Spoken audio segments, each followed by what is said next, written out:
The boardroom on the 42nd floor of the Brookfield Tower smelled like cold coffee and expensive cologne when my brother slid a single sheet of paper across the glass table and said, "Sign it. The cottage and the company shares both. You owe us that much." When I set the pen down without touching the page, my mother rose out of her chair, crossed the room in 3 quick steps, and slapped me hard enough that my earring came loose and skittered across the floor. "You ungrateful girl," she hissed, her voice shaking. "You will do as you're told." That was the exact moment our family's lawyer clicked his briefcase shut, looked directly at my mother over the rim of his glasses, and asked very quietly, "Do you have any idea who you just struck?" The whole room went dead silent. My name is Hazel. I'm 29 and I've spent my entire life being treated like the spare key nobody quite remembers they own until they're locked out. I work as a securities forensic analyst in Toronto, which is a long way of saying I find the lies people bury inside their financial statements. I trace money through shell companies and offshore accounts and creative bookkeeping, and I'm very, very good at it. But nothing I'd ever pulled apart at work prepared me for the rot growing inside my own family. Before I tell you exactly how that boardroom came apart at the seams and how I took everything they thought they'd already won, drop a comment and let me know what part of Canada you're watching from.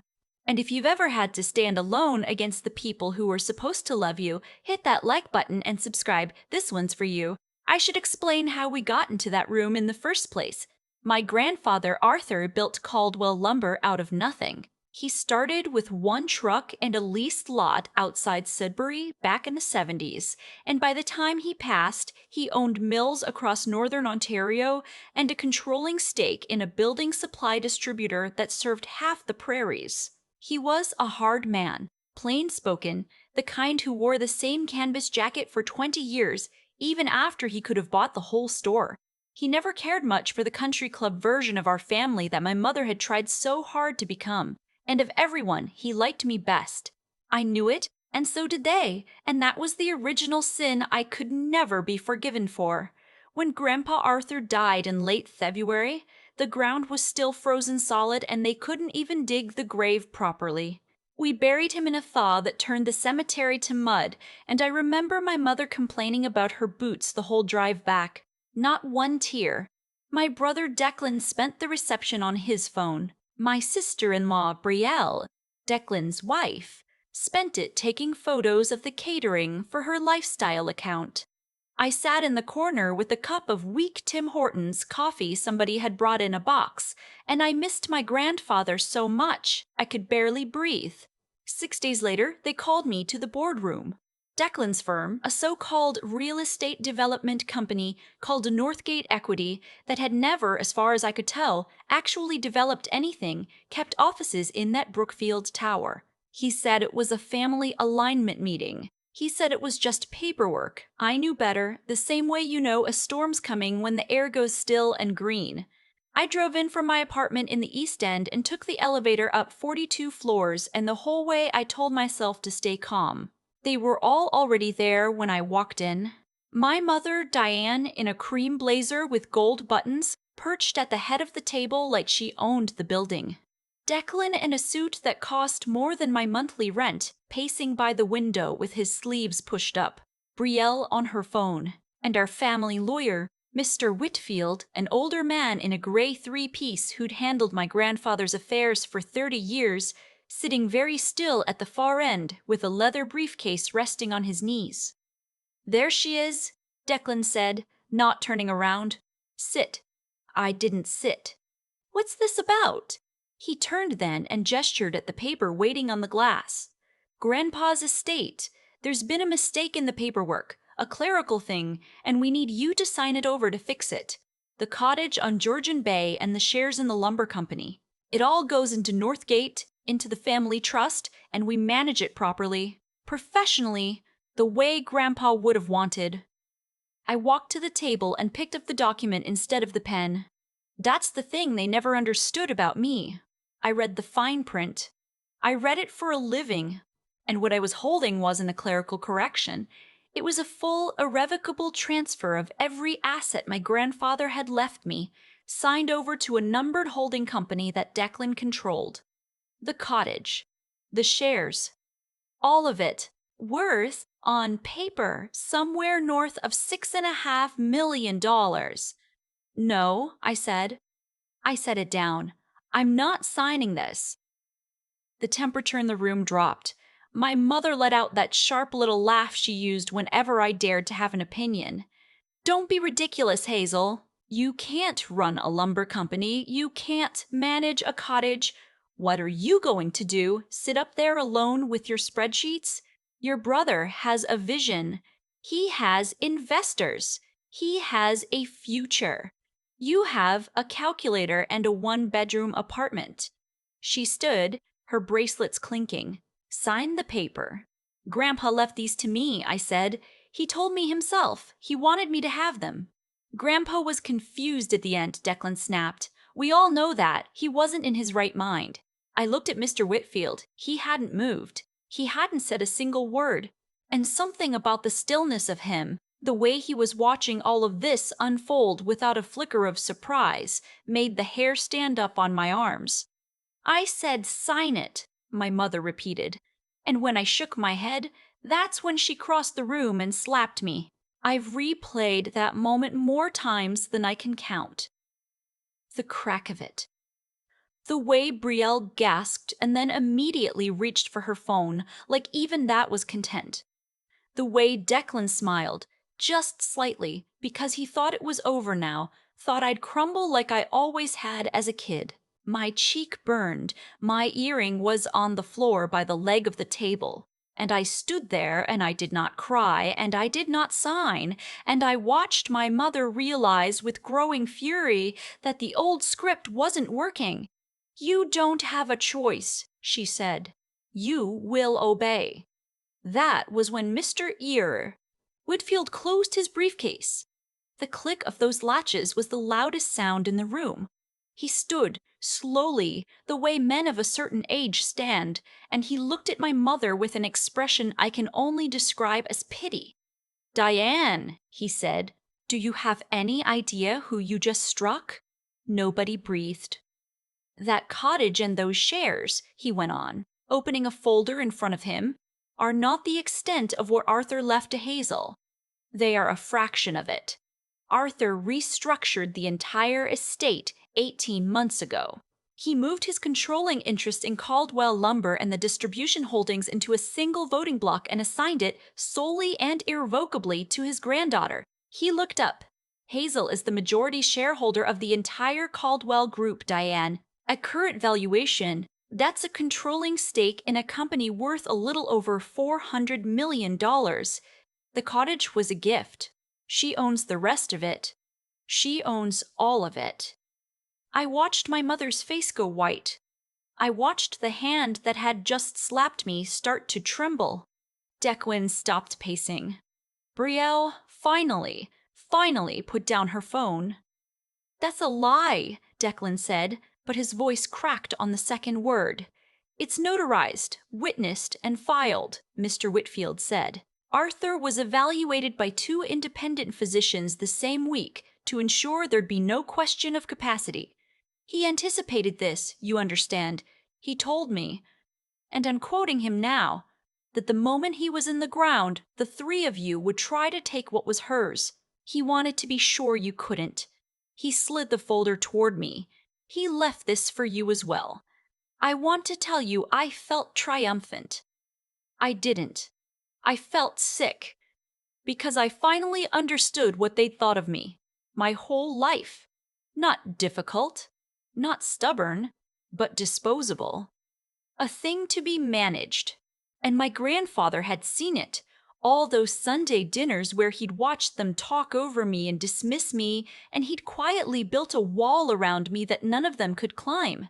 I should have walked out then. I almost did. But I made the mistake of believing it was finished, and people like my family don't know how to lose. They only know how to escalate. 3 days later, I was served.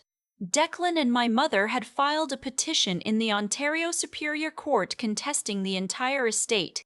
The grounds were ugly and specific: undue influence, elder financial abuse, and a claim that I had manipulated a vulnerable senior, my own grandfather, into signing away the family's legacy.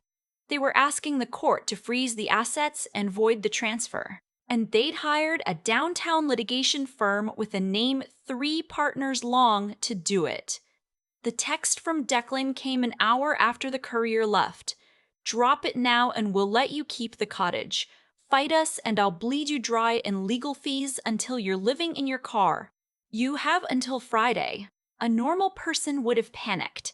A normal person facing a lawsuit backed by what looked like real money would have called a lawyer in tears and started thinking about settlement. But I sat at my kitchen table that night, looking out at the lights of the city, and I felt something I hadn't felt in years. I felt calm. Because they'd made one catastrophic mistake. They'd decided to go to war with a forensic analyst, and then they'd handed her a reason to start digging. See, the thing about Northgate Equity that had always bothered me was how rich Declan looked for a man whose company had never closed a single deal I could find a record of. The cars. The condo in Yorkville. The Muskoka rental every August. Brielle's handbags and her trips to the boutiques on Bloor Street and the winter escapes to St. Bart's she documented for her followers.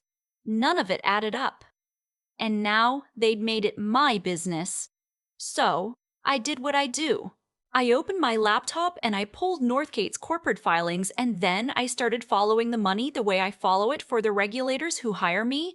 What I found took me about 4 hours to be sure of and made my hands go cold. Northgate wasn't a development company. It was an empty drum that made a loud sound. Declan had been raising money from investors. A lot of investors. Retirees mostly. People from our parents' country club. People who trusted him because he was charming and well-dressed. And Diane's son for projects that didn't exist. There were no buildings. There were no developments. There was a glossy website, a leased office, and a steady stream of new investor money being used to pay returns to the older investors. It was a Ponzi scheme. A textbook one. The kind I'd helped dismantle for the Ontario Securities Commission more than once. And the reason Declan was so desperate to get his hands on my grandfather's lumber assets wasn't greed alone, it was survival. The whole structure was about to collapse, and he needed real, valuable, liquid assets to plug the hole before the music stopped and the investors started asking where their money was. But that wasn't even the part that made me sit back in my chair. When I traced the missing funds, the ones that never went to any investor at all, they led to offshore betting accounts and to private high-stakes poker games and to a string of withdrawals I recognized immediately. My brother wasn't just a fraud. He was a degenerate gambler who'd burned through his own clients' retirements at online casinos registered in Curacao. And my parents, when I pulled the property records, were 30 days out from a power of sale on the very house I grew up in. The grand house in Oakville, the one my mother used to host her bridge club in. The bank was about to take it. They weren't fighting me out of principle. They were drowning, all 3 of them, and they'd seen my grandfather's estate as the lifeboat. The lawsuit wasn't justice. It was the thrashing of people going under. I had everything. 2 folders. One showing my parents' insolvency, one showing my brother's fraud in detail clean enough to hand to a Crown prosecutor. And for one long night, I sat with the kind of power that scares you a little when you realize you're holding it. Here's the part the people who watch these stories always ask about, so let me answer it plainly. Yes, I called the police. The morning after my mother slapped me, I'd gone to a walk-in clinic and had the bruise photographed and documented, and I'd given a statement to a Halton officer about the assault. Mr. Whitfield, it turned out, had been entirely willing to provide a witness statement. He'd seen the whole thing. I didn't lead with that. I held it, because I'd learned a long time ago that the loudest move isn't the strongest one. The strongest move is the quiet one nobody sees coming. I asked Mr. Whitfield to set up a meeting. I told Declan, through his lawyers, that the pressure had become too much, and I was ready to discuss handing the shares over. I asked to do it at his office, at Northgate, on his turf. He agreed within the hour. I could practically hear him gloating through the email. I walked back into that Brookfield tower on a gray Tuesday with 2 folders in my bag and Mr. Whitfield beside me. The Northgate floor was exactly what I'd expected, a beautiful empty stage. Glass walls, a reception desk with a frosted logo, expensive chairs, and not one single employee actually doing any work. No development team, no engineers, no site plans, just the set dressing of a company built to fool people who never read the fine print. Declan met us in his glass-walled office with a smile like he'd already won. My mother was there. Brielle hovered by the window, phone in hand. "I knew you'd see sense," Declan said, leaning back. "You were never built for this." "Where do I sign?" I sat down across from him, and I set the first folder on his desk. "Before that," I said, "I want to show you something." He opened it, still smiling. The smile lasted about 4 seconds. Inside was every transfer, every shell entity, every dollar of investor money routed through to offshore accounts, and a clean 1-page summary of exactly what it added up to under Canadian securities law. Fraud, misappropriation, the kind of thing that comes with a federal investigation and a sentence measured in years. "Where are the buildings, Declan?" I asked. My voice was very calm. "Show me one project, one real address. The retirees from Mom's Club gave you their savings. Show me where it went." I paused. "Oh, that's right. I already know where it went. The Curacao accounts, the poker games, the $40,000 you lost in March alone sitting on your books under site acquisition costs." The room went silent in a way I'll never forget. My mother spoke first, and her voice had lost every drop of its usual command. "Hazel, Hazel, please, whatever you think you found—" I set the second folder down in front of her. The power of sale notice, the mortgage arrears, the whole sad arithmetic of a family that had spent the money before it ever existed. "I'm not going to scream," I said. "I'm not going to leak anything to your bridge club, Mom. I don't need to."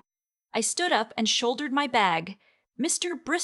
Whitfield is going to walk out of here and file a motion to dismiss your lawsuit because the medical evaluations make it dead on arrival. And the assault complaint against you is already with the Halton police, with a witness. As for Northgate—" I looked at my brother, who had gone the color of the boardroom walls. "I haven't decided yet whether I'm sending this to the OSC or to the RCMP. Probably both. I haven't decided whether to give your investors a heads up first, so a few of them might get their money back before there's none left. That part I'm still thinking about." "You wouldn't?" Declan whispered. "We're family." And that word, family, landed in the room and just sat there, useless, the way it always had. They'd used it my whole life as a leash. "Forgive us, we're family. Give it to us, we're family. Don't fight back, we're family. Don't fight back, we're family." As if blood was a license to take and take and take. "You used that word like a crowbar," I said, "every time you wanted to pry something out of me. The shares, my dignity, my grandfather's wishes. You decided I was disposable the day I was born, and you never once questioned it because it was convenient." I looked at my mother, at the hand she'd hit me with, now clutched against her chest. Grandpa saw it. That's why he did what he did. He spent his whole life building something honest, and he wasn't going to let the 3 of you turn it into one more thing you destroyed. I didn't wait for an answer. There wasn't one worth hearing. I walked out of that glass office, past the empty desks of a company that was never real, and Mr. Corer. Whitfield held the elevator for me, and we rode down 42 floors in a silence that felt, for the first time in my life, completely peaceful. The lawsuit was dismissed 3 weeks later. The motion to strike was, in Mr. Retail, Whitfield's understated words, "Not a close call. My mother pleaded out on the assault charge. A fine, some counseling. A record she'll carry quietly. The house in Oakville went to power sale that spring, and the last I heard, they were renting a townhouse in Mississauga and not speaking to anyone. And Northgate equity collapsed exactly the way those things always do, loudly, publicly, with a forensic accountant's report at the center of it and a joint OC and RCMP file with my brother's name on every page. Some of the investors got a portion back because I made one phone call before the doors closed. Some didn't. Declan is, as of this recording, awaiting trial. I run Caldwell Lumber now. Me, the girl with the calculator and the spreadsheets. We kept the mills running through the winter, kept everyone on payroll, and last quarter we posted the best numbers in the company's history. I drive up to the cottage on Georgian Bay most weekends in the summer, and I sit on the dock my grandfather built with his own hands, and I drink my coffee, still Tim Hortons, some things don't change, and I watch the water, and I am completely, unshakably at peace. I cut them off entirely. No calls, no holidays, no second chances, and people sometimes ask me, when they hear the story, how I could do that to my own blood, and I've stopped trying to explain it gently. The truth is that family was never the people who slapped me in a boardroom over money. Family was an old man in a canvas jacket who looked at a quiet, overlooked girl and decided she was worth protecting. I lost the people who shared my last name, and I have never for 1 second missed them because you cannot lose what was only ever using you. If you've ever had to walk away from the people who were supposed to love you just to save yourself, I want you to know something. The silence on the other side of that decision isn't lonely. It's the quietest, most spacious peace you will ever feel. You are not required to set yourself on fire to keep people warm who only ever watched you burn. Tell me your story in the comments, wherever in this country you're watching from.